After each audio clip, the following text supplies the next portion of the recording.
Hi everyone, and welcome to Forank Marketing's first ever podcast. I'm really excited to be joined by Zoe here, as well as we talk about creating your yearly marketing plan. So let me just introduce myself. Hi, I am Leigh. I'm the PPC specialist and co-founder at Forank. And here with me is Zoe, also the co-founder and SEO specialist who joins me. Hi, Zoe. Hi, Leigh. Hi, everyone. Thank you for joining us on our first podcast. We've already actually had our first mishap, haven't we, Leigh? Because we recorded a good 50% of this, and then I was in full flow, and Leigh just said, Zoe, stop. We don't have this on record. So we are officially recording this for the second time, but that's fine. I think we learned a lot from our first attempt, and we'll do even better on this one. This is such so fitting, isn't it? Creating your yearly marketing plan, and number one, press record on that button. We are recording now though, which is great. And my palms are now sweaty, and I'm way more nervous than I was the first time because there's a big red button in front of me. But there we go. Anyway, so how was your Christmas and all? Yeah, it's been good. I think we've already talked about this a little bit. But yeah, Christmas was lovely. I had a lovely Christmas. I also had perhaps the easiest Christmas I've had in quite some time because I wasn't traveling 800 miles from, a round trip from Scotland. So yeah, good. But despite having a lovely, lovely Christmas, it was quite calm. I still ended up being really tired, which is probably why we recorded a whole podcast without pressing record.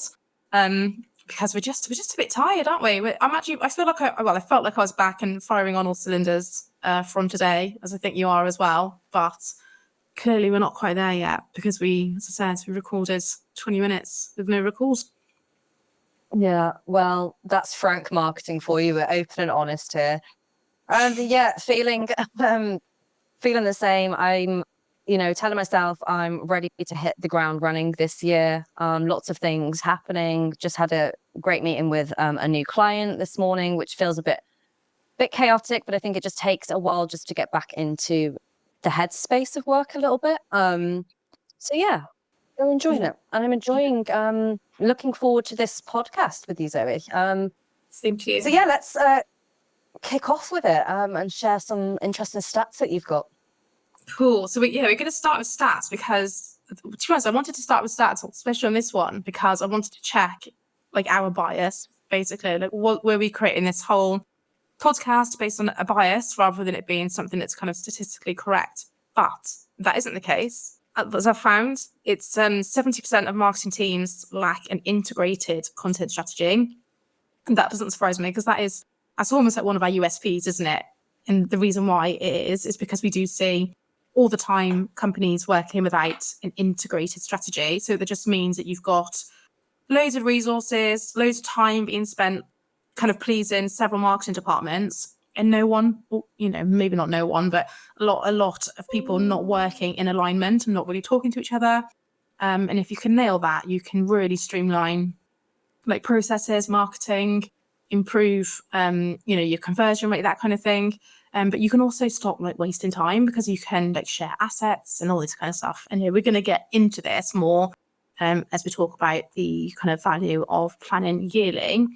But the other thing that I did find alarming, but again, not surprising, was that only 29% of marketeers who have a documented strategy say that it's extremely effective. So only 30% of people actually find their content strategy to be effective.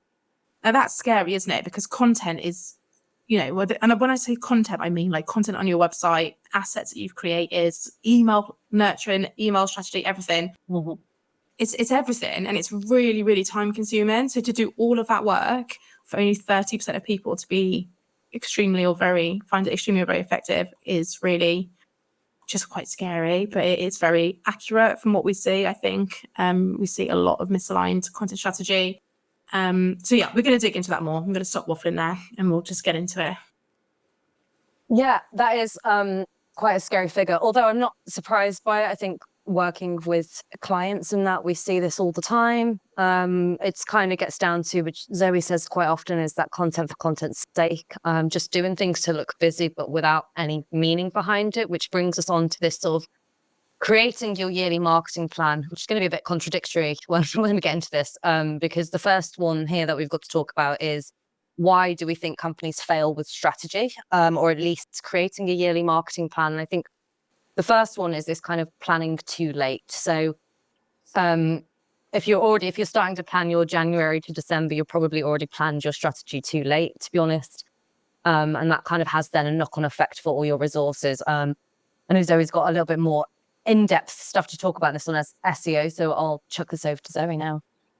Yeah, I suppose SEO is probably one that suffers quite a lot if you don't have some forward planning, because it's unlikely that any website really is going to rank something quickly, organically.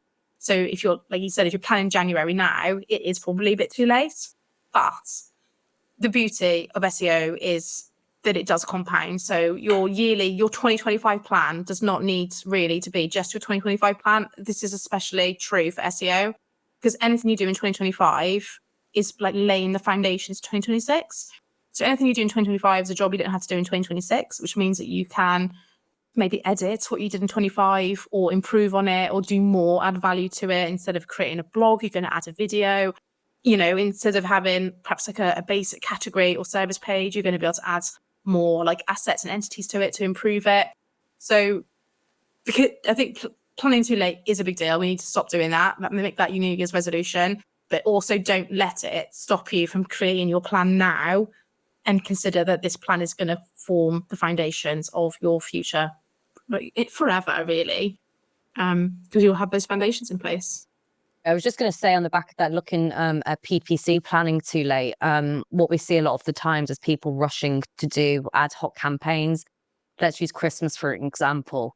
If you're in e-commerce and you've got a sale running, but planning it too late has a knock-on effect for resources. And I don't just mean the marketing team, it will have a knock-on effect with the sales, with the customer service.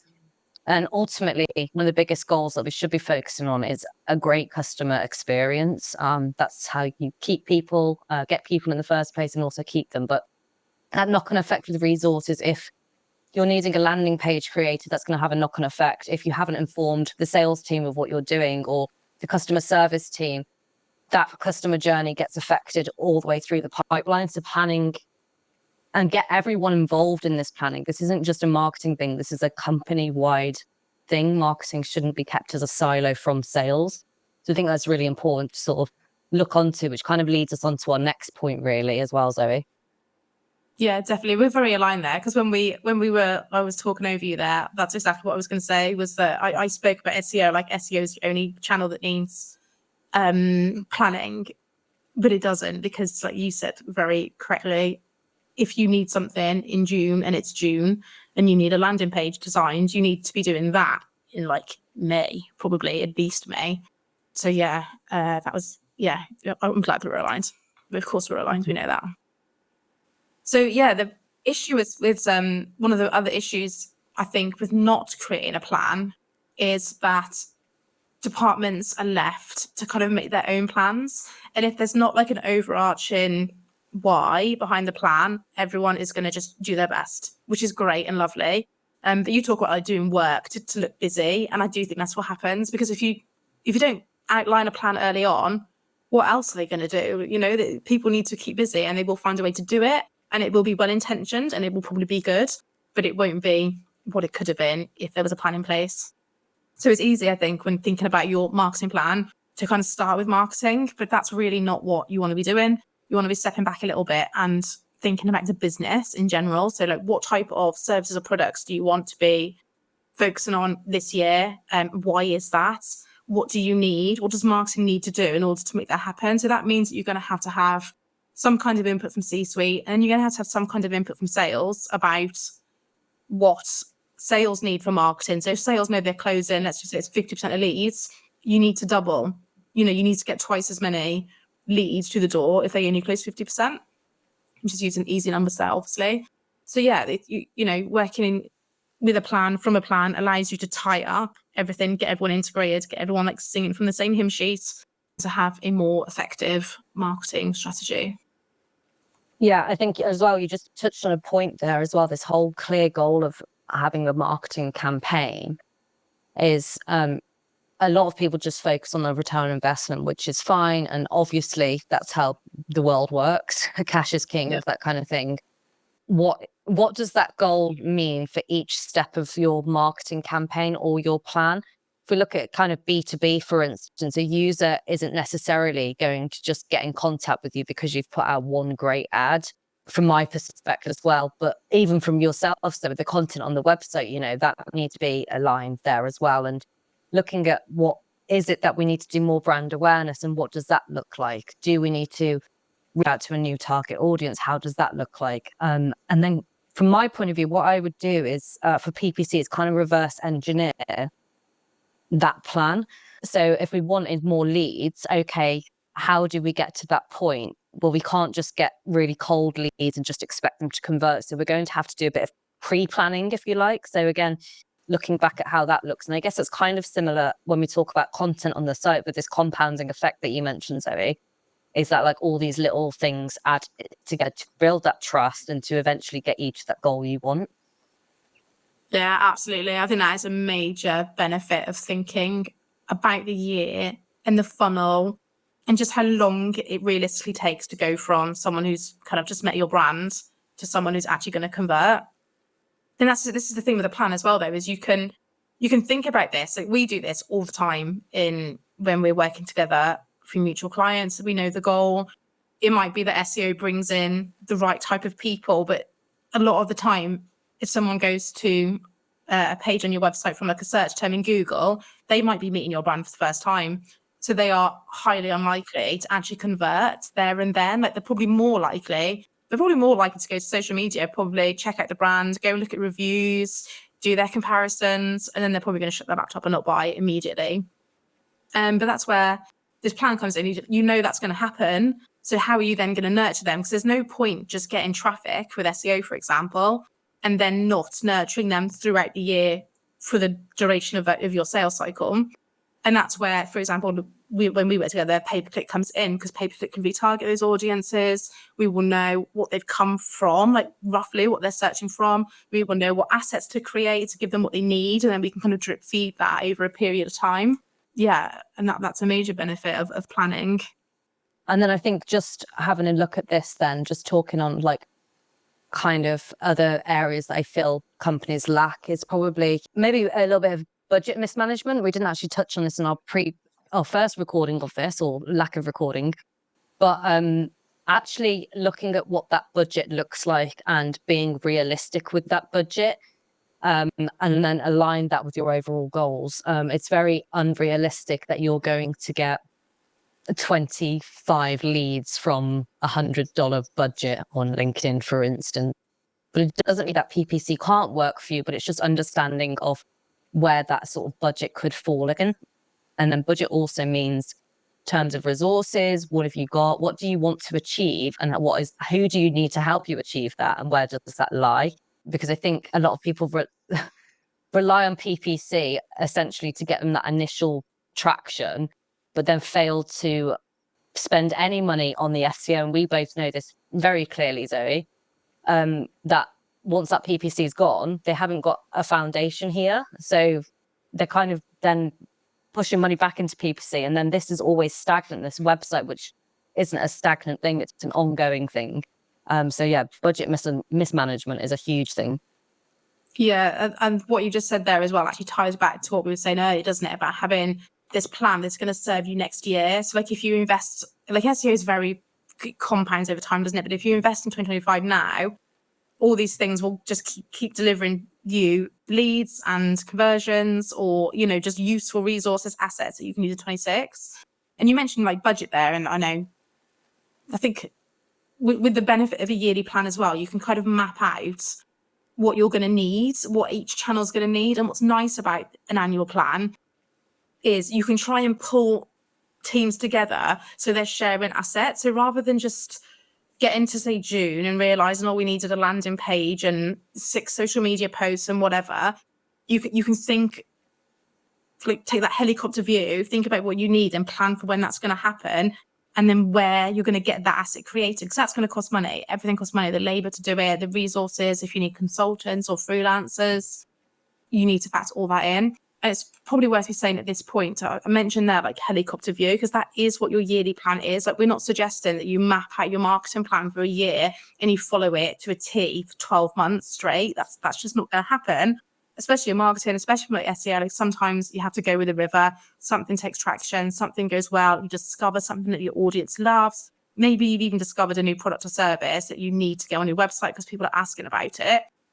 You might not have been able to forecast that in January or whenever you do your plan, but that's not the point of this, really. And one thing we want to get into is this kind of notion of planning annually, we're talking about today, but also breaking that down into quarterly and monthly goals that you can revisit and adapt and change depending on how well things are going.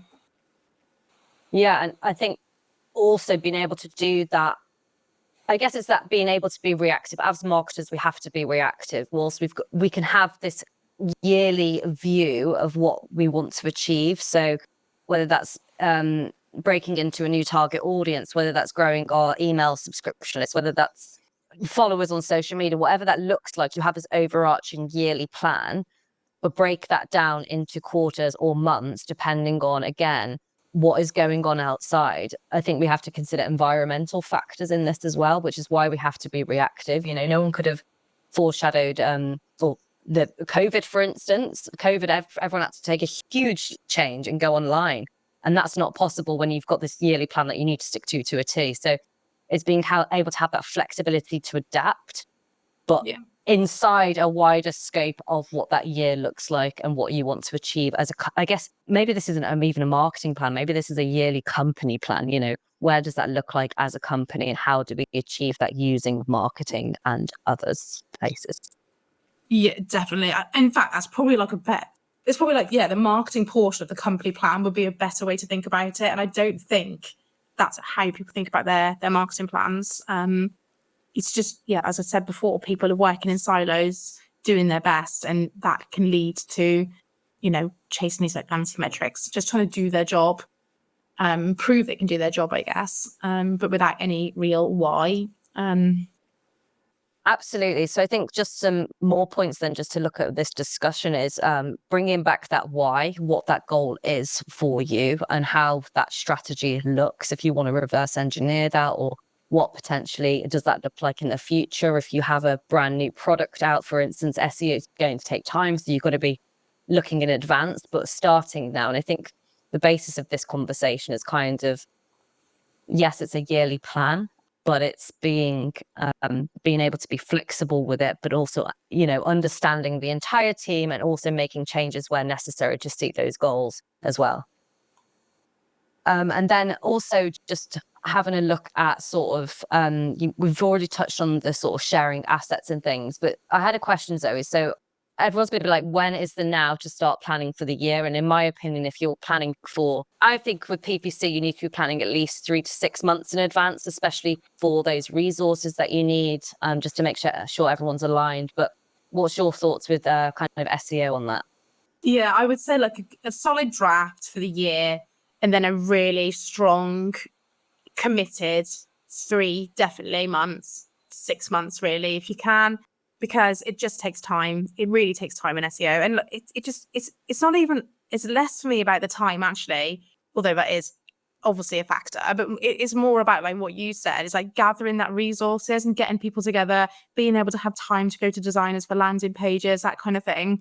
If you don't think way ahead, it's just not going to happen. Or you'll get it done at the cost of something else because you bumped something out to get your thing done, or you will have a subpar job because someone's been under serious pressure to do a job in not enough time, with not enough input from stakeholders or sales, for example, customer service, for example. So you want a solid plan for 3 to 6 months, I think, and a draft for the second 6 that you would then refine in time. Absolutely. I'm in total agreement there. And I think it's really important to understand and drill this into people's head that marketing is not, it's a resource. It's not its own, what's the word I'm looking for? Sector of a company. It's not. Marketing is a resource to help you get to where you need to achieve. It's not sales and marketing combating. I think that's the biggest thing I see in particular with strategies is people not talking enough and where that leads. So that was a really great point you had on there. The next point then, Zoe, we've got to discuss about is AI. And the reason this is getting brought in is just because it's such a hot topic. Should we use it? Should we not? I have my thoughts, but wondered what your thoughts on AI is at the moment to help with your yearly marketing plan. Should you use it or should we not? Or what's your thoughts? Yeah, it's a good question, is this. AI is obviously going to be massive. It was massive in 2024. It's going to be massive in 2025. It's not going to go anywhere. So I think AI's got a role in a lot of marketing, really. But I think the question is like how much. In SEO, particularly, we do see like a lot, in my opinion, of like over reliance. I'm going to say AI, but also I'm going to just say like tools and AI generally.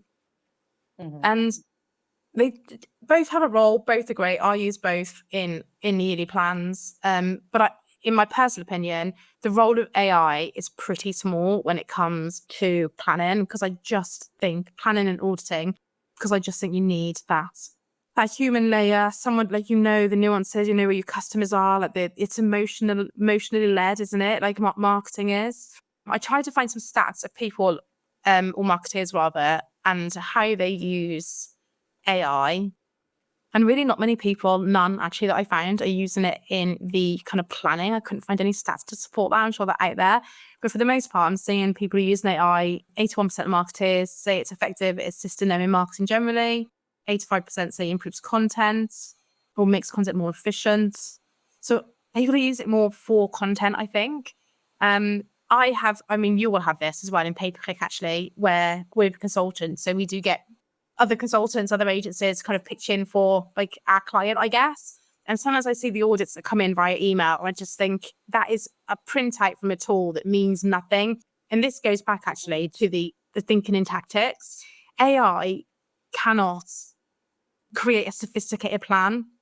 It's actually quite good for ideation, I think. I think you can always have a conversation with it to get your own creative juices flowing. I'm great for that.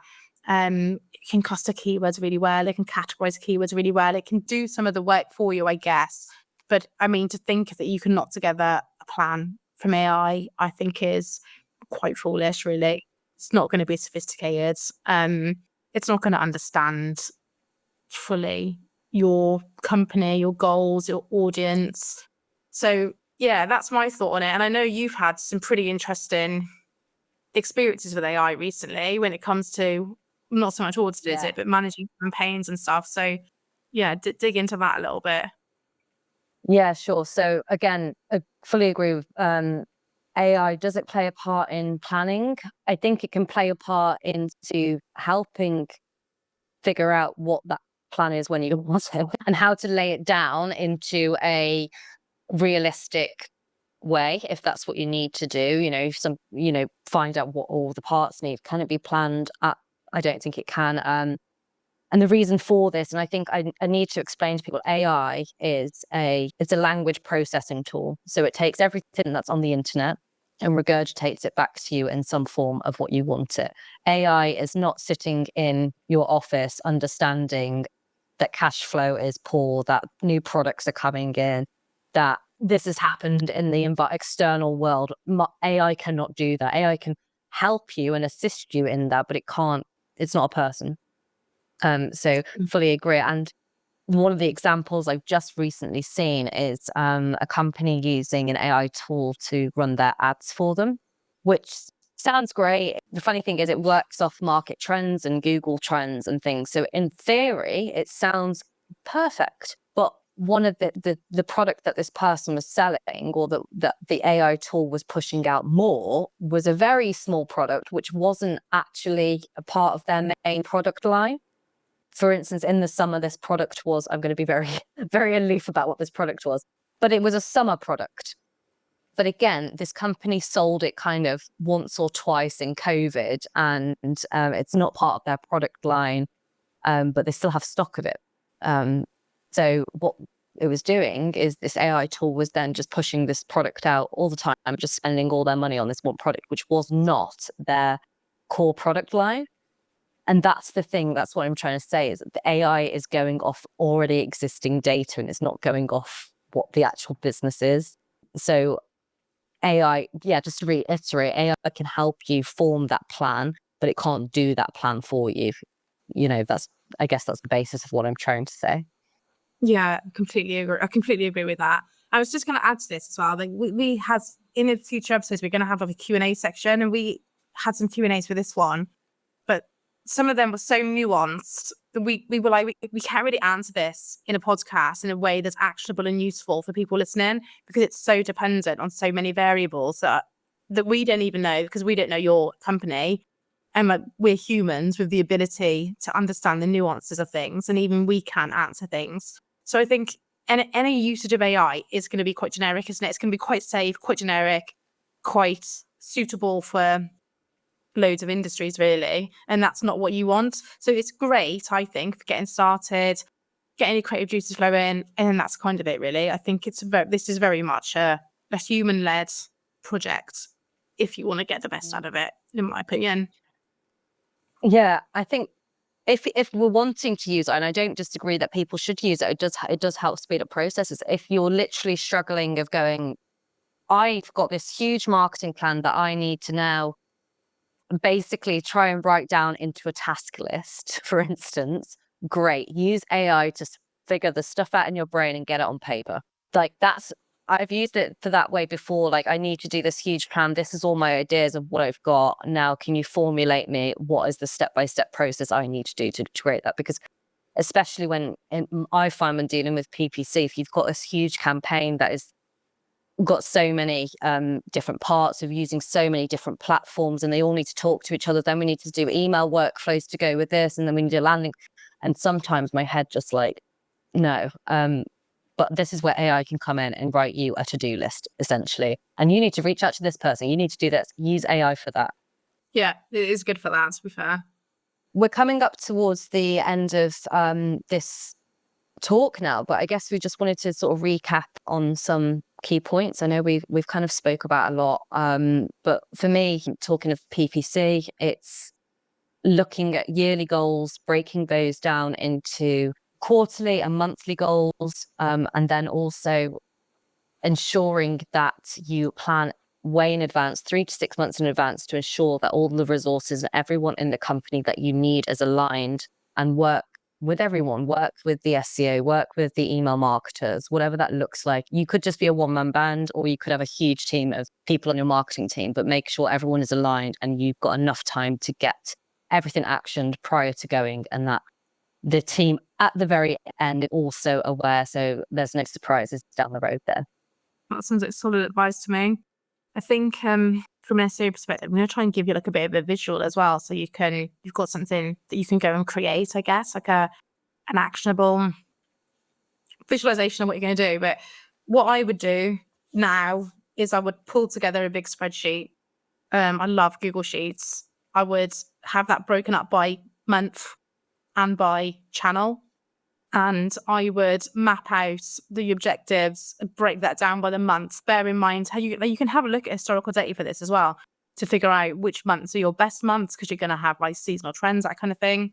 Figure out which months are going to be able to do most of the heavy lifting, because they might need a little bit more of a push, like marketing wise, or might be worth investing in marketing during those months more so than normal. And then break down how you're going to do it with your different channels. Now, obviously, that's going to be kind of like your draft. Then you've got like a picture of the year. And then I'd be thinking about like what you just said there, Leigh, before, about like seasonal trends. That's really important, because you're going to, throughout the year, you're going to have like different products and services potentially that naturally have more interest from your buyers. If you've got like a summer product, for example, if you're selling summer houses, maybe something like that. Or if it's not so seasonal, you still want to have some kind of theme and something to focus on. So it might be like, for 3 months, we're going to work on this product or service. And then for the next 3 months, we're going to do this one. And that's going to help you like tie up all of your marketing. And that's really important for SEO. And I always talk about this on LinkedIn, but your content strategy needs to have a bottom funnel goal. So what is the bottom funnel focus, let's say, for the first 3 months? And then everything you do is working towards that bottom funnel goal. So like in SEO, we're wanting to rank bottom funnel pages, aren't we? So money generating pages, services, products, categories. That's where we want to get onto Google. So that becomes the theme. And then all of the content, the case studies, the sub-service pages, I call it, the product variables are all going to be worked on and ranked because that's the topic for the year. I always say this when I take on a new client, but if you try and do everything, we're going to do absolutely nothing because you're not going to be able to do everything well. So you really want to funnel into the website, funnel into something that is going to move the needle for that quarter. And I just say as well, if you're in a situation where you are planning your year for the first time, so you're looking at January, I would potentially look at campaigns to skip. So I feel like sometimes you're better off putting your energies into maybe like a really good Q2, using Q1 to get ahead and just accepting that you can't do it all. Because if you try and smash January now without any pre-planning, you're probably not going to do it, are you? Because you're not going to have the plan. People aren't going to be ready. But if you shoot for like a really good March using January and February to get ahead, and then you can kind of pick up 2026 later in this year. Did that make sense, Ellie? So I think that's quite important. Yeah, really sound advice. Yeah, really good advice. Just, I think we can all agree that probably January's planning's out the window. If you are starting to plan, it's probably going to be rushed in whatever aspect that looks like. But yeah, use this time to plan for 26 January as well and future. I think we've went over quite a bit there. The whole spectrum of kind of marketing potentially and beyond. But I hope everyone got some good insights out of this. Feel free to message myself or Zoe, which I'll put up on LinkedIn screen now. On LinkedIn if you have any questions. And then, and join us on our next episode, which will be in February, where we will be talking to Kyle Rushton McGregor, our GA4 guru. Please go check him out on LinkedIn if you don't already. But we will be talking about how to measure marketing success. And if you have any questions in the meantime for this podcast, do reach out to us on LinkedIn as well. We would be more than happy to answer that and include that in the next podcast as well. So thank you ever so much. Yeah, thanks everyone.